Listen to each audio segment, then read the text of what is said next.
What is up, everybody? Welcome back to the Pack a Day podcast. I'm your host, Andy Herman. You can follow me on Twitter at Andy Herman NFL. Today, our topic is going to be what were the Packers thinking? I'll get more on that in just a moment. As always, we'll go over some news and notes. First, Kylin Hill officially activated, so there's good news there. Aaron Rodgers practiced on Wednesday, which he has not been doing lately, and Allen Lazard returned to practice. Unfortunately, on the bad news side of things, David Bakhtiari, Devondre Campbell, Shamar Jean-Charles, and Elton Jenkins did not practice. Christian Watson participated in the stretch only and did not go through the full practice. And Chris Barnes, as a piece of good news, his window is open to begin practicing, and they have now 3 weeks to put him on the active roster. So overall, some good news, some bad news. Great to see Kylin Hill back on the active roster. Great to see Barnes back in some capacity. Rodgers and Lazard practicing, good news. So I think more good news than bad news there, but it's still question marks surrounding Bakhtiari, Campbell, Jean-Charles, Jenkins, and Christian Watson. So plenty of time for this week to progress and hopefully to get more good news on maybe some of those injured players. But as of right now, those are the players that are not practicing. The key topic for today is going to be this Packers offseason and what were they thinking. And before we get there, a couple things you might be thinking. All right, clearly we're talking offseason. So we're going to be talking today about the Packers moves, the trade of Davante Adams, the draft picks, what they could have done differently. That topic, I promise you at some point we will get to. I want to give this season a little bit more breathing room before we can make any harsh statements on the draft, on the moves that they made in the offseason. We're still less than halfway through this season. Let's let that breathe a little bit more.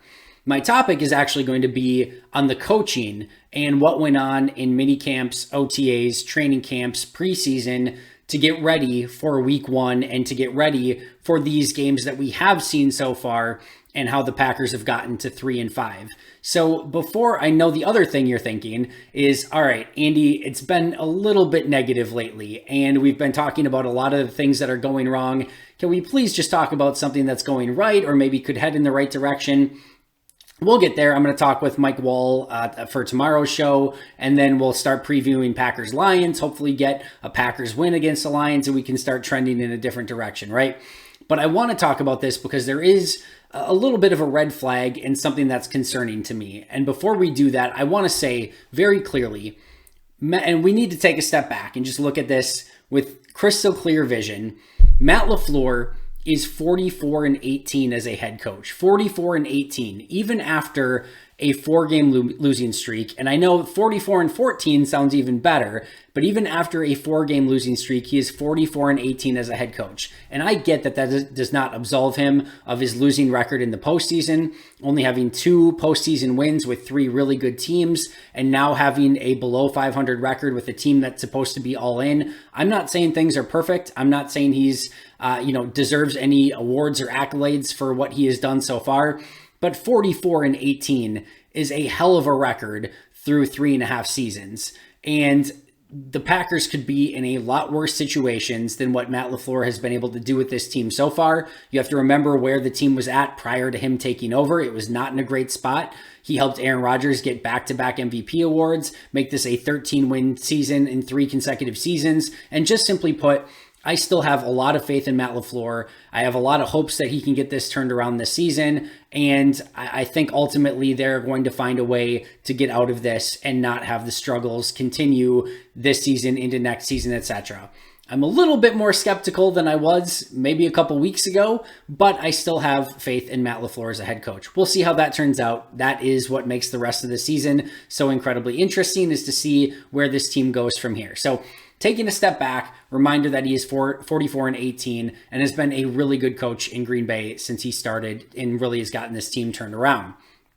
That being said, I do have some concerns on some of the things that I have seen to begin this season that give me some pause. We all knew, everyone knew, that this was going to be a new team with a new roster to some extent. Obviously, there's carryover. No Davante Adams. They added some pieces on defense. They returned some pieces on defense. They're getting back in Elton Jenkins and David Bakhtiari, a Robert Tonyan, now a Kylin Hill. There's going to be a difference in personality for this team in 2022. Everyone knew that there was going to have to be a change in organizational and coaching philosophy for how Green Bay was going to win with this current team. Yet here we are at 3-5, and I want to quote Matt LaFleur from something he said in his press conference on Wednesday. He said, quote, "Some of it, we haven't put our guys in the best positions. I realize that." And I think that is very true. And to be fair to Matt, he was talking about in some of the 3rd and 4th down situations on offense, specifically when he said that quote. But Matt LaFleur on numerous occasions as of late has said we haven't done a good enough job of putting our guys in the best position to succeed. You can go in almost every press conference, he's made some comment or iteration of that comment as of late. And it's true. And it is some level of concerning. So as mentioned, they were going to have some new philosophy going into this season. And everyone could see, literally everyone could see, that this was going to have to be a defensive-led football team, playing a defensive brand of football, and probably playing some form of ball control offense with a real true team sense, complementary football in every form of the idea. And we have not come close to seeing that identity with this team. And that has not come close to happen, whether it's a defensive first football team, whether it's a ball control offense. Up until last week, we finally saw a little bit of a ball control offense. For some reason, it took them being down 17 points to the Bills to decide they wanted to become a ball control offense. But we finally saw at least some glimpses of that this past week. But ball control offense, defensive first, they had to clean up the special teams. And we just haven't really seen any of those things come to fruition. In fact, I would argue that what we're seeing so far this season from a schematic standpoint, from a coaching standpoint, from a preparation standpoint, is a lot of the same things that we've seen over the last couple seasons, but they don't have the personnel to be able to do that. And in some cases, they have better personnel on defense that they should be utilizing in a different way. And offensively, they're still seemingly playing like they have Devontae Adams and MVS on the outside and can play the same brand of football that they have for the last 3 seasons. And the truth is, they don't have those weapons. They can't attack in the same way. They have to be a run-first team. And they, for whatever reason, had not made that transition in any sort of clean way and have not gone in the direction that I think everyone, myself included, expected them to go in. And if this isn't going to be a defensive first team, if this isn't going to be a competent special teams, if this isn't going to be a run first ball control offense, if this isn't going to be a team that can play complementary football, you're not playing to the strengths of what you have with this roster.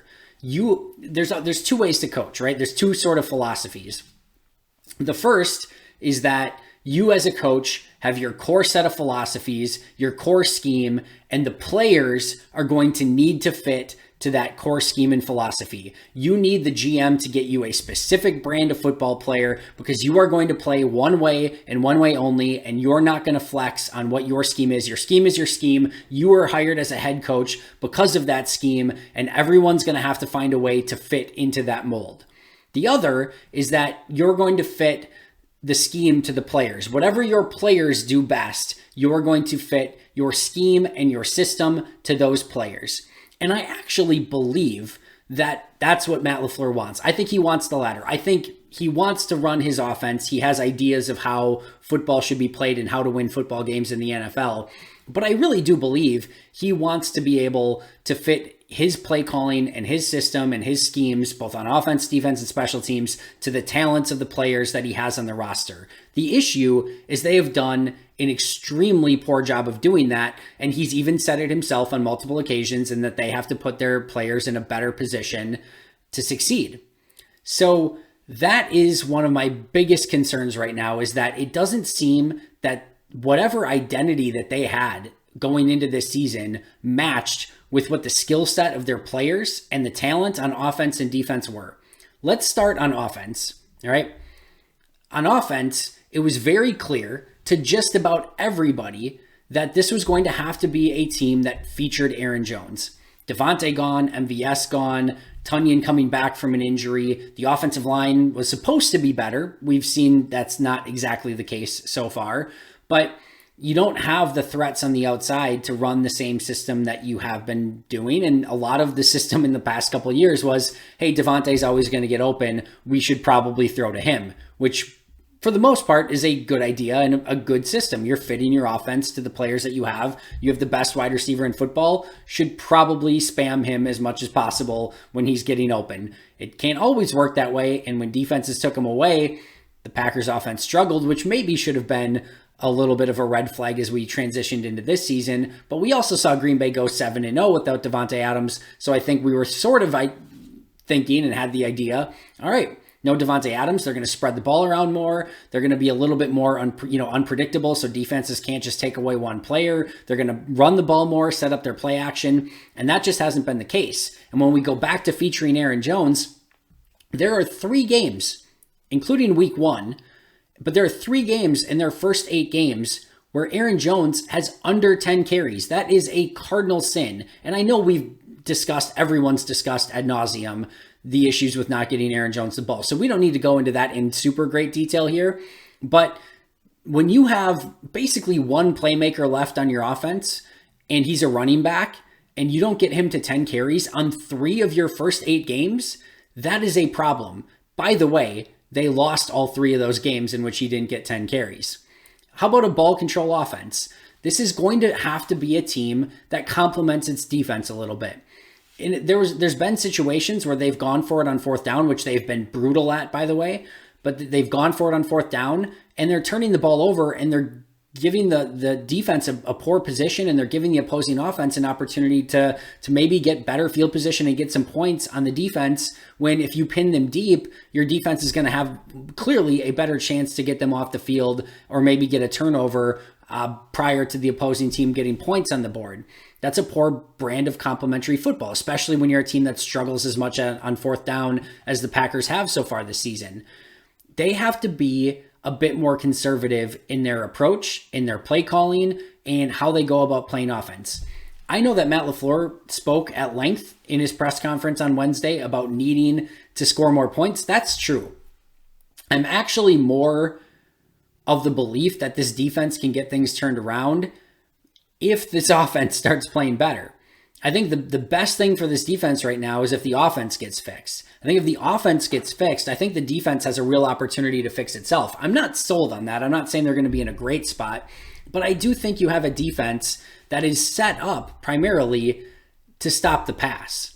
You have 2 corners that really don't want to get involved in the run game all that much in Jair Alexander and Eric Stokes. Darnell Savage is a poor tackler. Adrian Amos is becoming a little bit of a step slower in filling those gaps and cutting off those angles. You have an undersized linebacker who's still learning the position in Quay Walker. And while you've got a Kenny Clark, you also have some run defenders that are average at best along the defensive front. So this is not a team that likes to play aggressive, tough-nosed, physical run defense. They want you to pass the ball. And we've seen, especially early in the season, if you can get some, teams in some 3rd and long situations, that this defense has the ability to throw some things at you and be very complex and really get you off the field. Hasn't been perfect either, but when they've actually gotten the lead or gotten teams in throw-only positions, they've had a good deal of success, and that's what they're set up for. To be able to have, Rasul Douglas and Eric Stokes covering the outside, Jair covering the slot, have Savage and Amos fly around on the back a little bit more rather than having to be so concerned about stopping the run. Then now Quay Walker plays a little bit better at inside linebacker alongside Devondre Campbell. You've got Gary and Preston Smith coming up the field to rush the quarterback. You've got Kenny Clark inside. Devontae Wyatt becomes a better option. Jerron Reed's been, I think, better than expected getting to the quarterback. So they're set up to stop the pass more than they are to stop the run. The issue is Green Bay's been behind or even in almost every single game, which allows the opposing team to continue to run the football. So that's more for the defense in just a moment. But let's stay on the offense here. They haven't played a ball control offense up until week 8 when they were down by 17, probably when it wasn't ideal. And they haven't played that version of complementary football. They haven't been able to scheme receivers open, which we knew was going to be important because they were missing Devontae and an MVS. We knew that field was going to get condensed. We knew that Matt LaFleur was going to have to be a little bit more tricky and, focused and just really scheme things open for his wide receivers. because it wasn't going to be easy where you can just play two guys on the outside, have them go and try to win against opposing cornerbacks. That hasn't worked. But we haven't seen as much of that from Matt LaFleur. We haven't seen as much of the bunch formations. We haven't seen as much of the motions. And I know Aaron Rodgers hasn't wanted to do a ton of motion, but he probably needs it in order to get some of these wide receivers open. We knew that from an offensive line standpoint, Royce Newman, Jake Hansen were really struggling early on. It took until 2 weeks ago until they finally made the change to get Royce Newman off the field. They benched him for Hansen. Hansen gets hurt. They go back to Newman. And then the next couple weeks, Newman's nowhere to be found. Hansen is still hurt. But it took them 6 weeks into the season to realize that especially Newman, was probably not a viable option along the offensive line. It took too long to react to the issue. Yosh Nijman at right tackle, something that a lot of people were calling for earlier. I will give them a pass here because he needed to play left tackle when Bakhtiari was out, and then Bakhtiari wasn't playing full games yet, so they probably needed to keep him there. But that's another one that they probably could have at least given a glimpse of a little bit sooner when Bakhtiari was back, and it just took them probably a bit too long. And then Josiah DeGuara. I know a lot of people who have been calling for more Josiah DeGuara. He finally gets more playing time against the Bills this last week. Not that it made a huge difference. They still struggled on offense, but he played a really great game. He was a really solid run blocker. He shows a little bit of juice in the passing game. I know he only had the one reception for 8 or 9 yards. But overall, you can see that there's something there, and he's really developed into a nice H-back, and he probably needs to get more playing time. And they didn't do it until week 8. And that all goes into putting your players in the best positions to succeed, not giving Aaron Jones 10 rushes, not doing that. Not playing a ball control offense is setting up your defense to fail. Not getting receivers open, not complementing the defense, not, just basically not putting Royce Newman on the field, not getting Yosh Nijman to right tackle quicker, not getting Josiah DeGuara on the field. All of those, to me, are some level of concerning. How about special teams? Amari Rodgers is still the punt returner of this team right now. And as I've said in the past, that is a front office issue as much as it is a coaching issue. But how many times, he's going to fumble again at some point this season, either muff a punt or fumble again at some point this season. It's just going to happen. He doesn't have the confidence in catching the ball. And if you don't have the confidence, it's going to happen at some time. And even if he goes, I don't know, are you confident at any, sort of time, even if he goes the next 10 weeks without fumbling, are you confident in week 11 in a big moment that he's not going to fumble? Because I certainly am not. So the fact that he's still out at returner is concerning.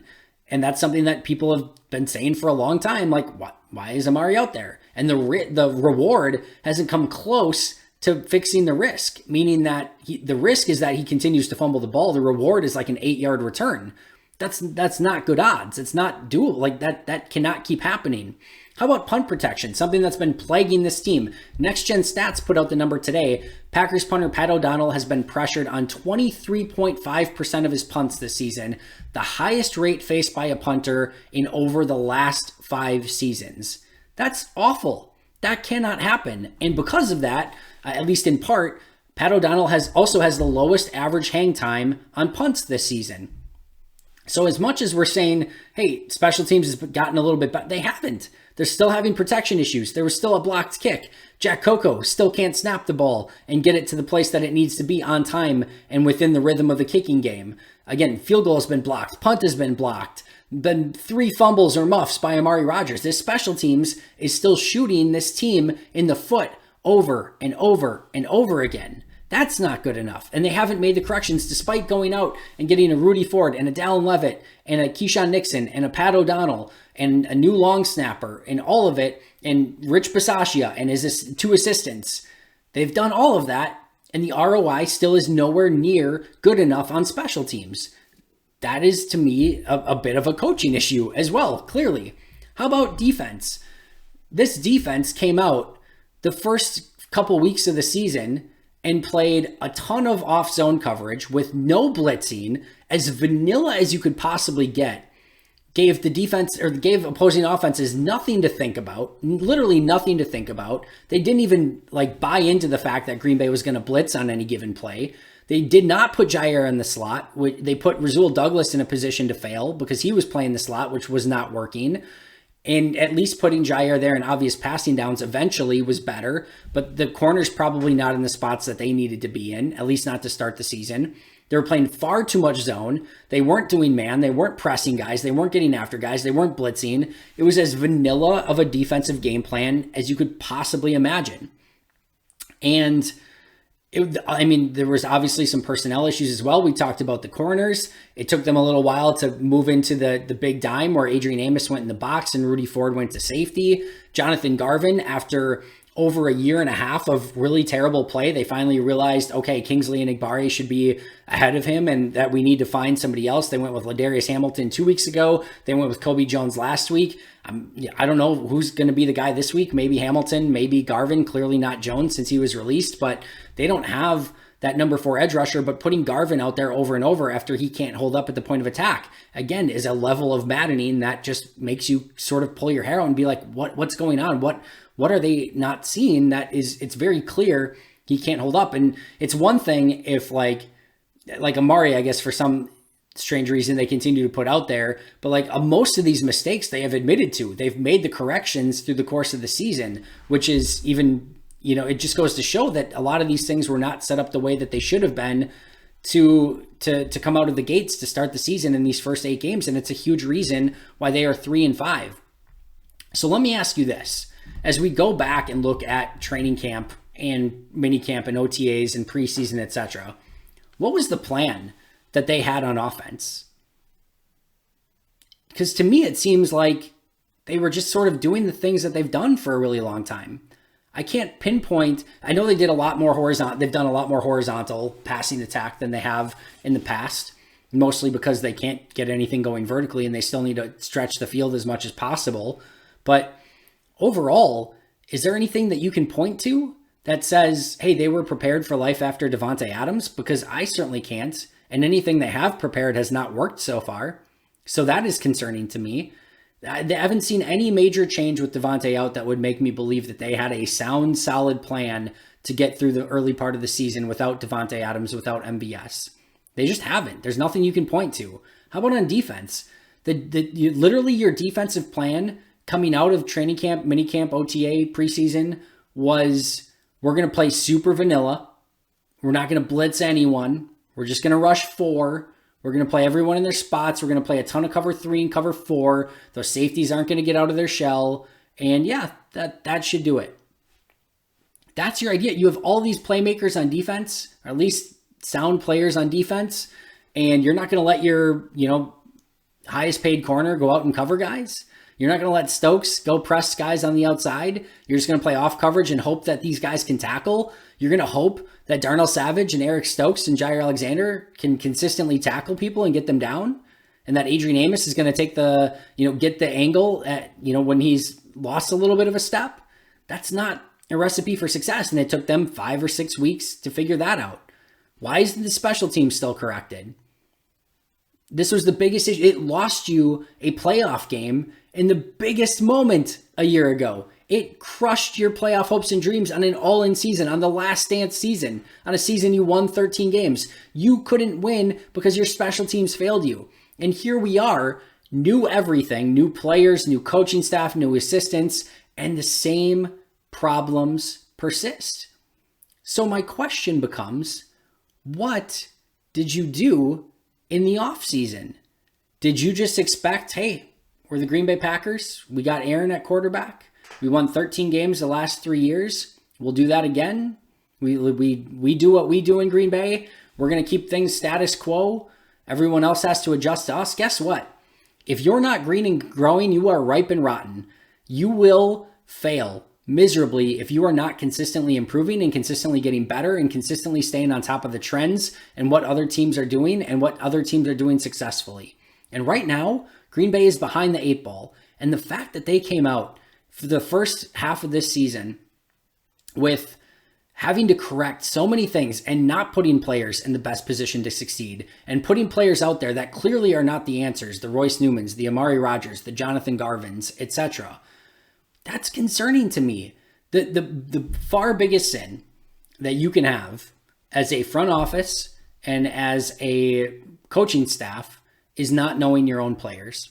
Micah Hyde is the 1A example of this, that they didn't know what they had in Micah Hyde. He goes to Buffalo, finally plays the position that he's supposed to and becomes an all-pro player. That is the biggest sin that you can have.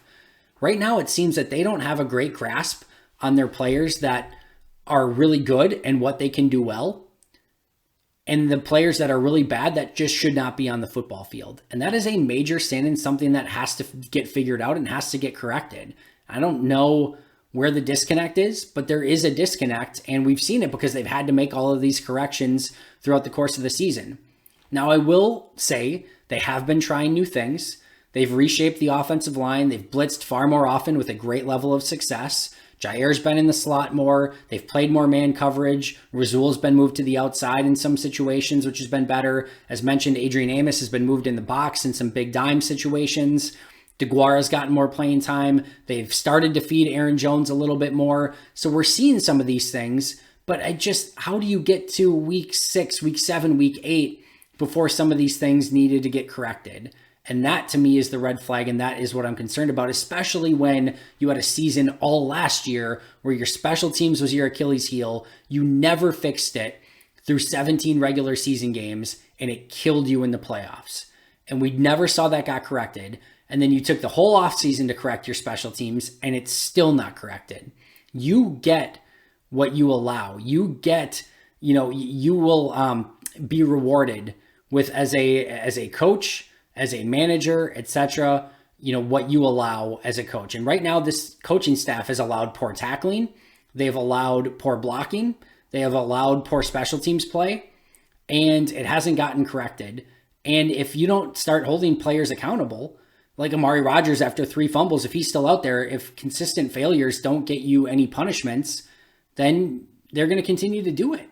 So the lack of corrections, the lack of preparation, the far too reactionary, scheme hasn't been good enough, coaching hasn't been good enough. It all needs to get corrected. And yes, after all of that, I still believe that Matt LaFleur can be the guy to get all this corrected. We do need to take that step back and say, hey, let's zoom out and look at his entire career in Green Bay so far and have some appreciation for what he has done and give him a hot second to get some of this stuff corrected. But as we zoom out, we also see some of the things that have plagued Green Bay when it had mattered most, this past season especially, but even throughout the 3 seasons, some of the things that, the first season, it was not being able to get prepared on the West Coast. They lose in San Francisco. They lose in, I think, San Diego at the time. And then they have a playoff game in San Francisco, and the same exact thing happens. They start off slow, and they can't get out of the gates. Like, they don't correct. Last year, they got crushed in the opening game. This year, they get crushed in the opening game. Like, they weren't ready and prepared.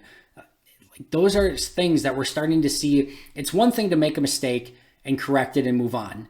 When you start seeing the same mistakes over and over, then it becomes a trend, and then that becomes your identity. And that is my bigger concern, my bigger red flag, and the bigger thing that needs to get figured out right now. Because, listen, everyone's going to have a losing streak. It wasn't like Matt LaFleur was going to go through his career without having a losing streak at some point. This is that. Can you get it turned around? Can you get it fixed? And can you make it so that these things are not a trend and they are just a one-off? That would be ideal. That's what I'm hoping for. I think Matt LaFleur will get it turned around. I hope Matt LaFleur will get it turned around because I think he's a really good coach. I think this is a much more talented team than they've showed so far, and I really want to see this team get corrected, ideally sooner rather than later, with a win against the Lions this week. That is going to do it for me today. Thank you so much for joining me. Always appreciate you. Always make sure to comment below, subscribe if you haven't already. Would love a like if you would be so kind to do so. But that does it for me. Until next time, and as always, go Pack Go.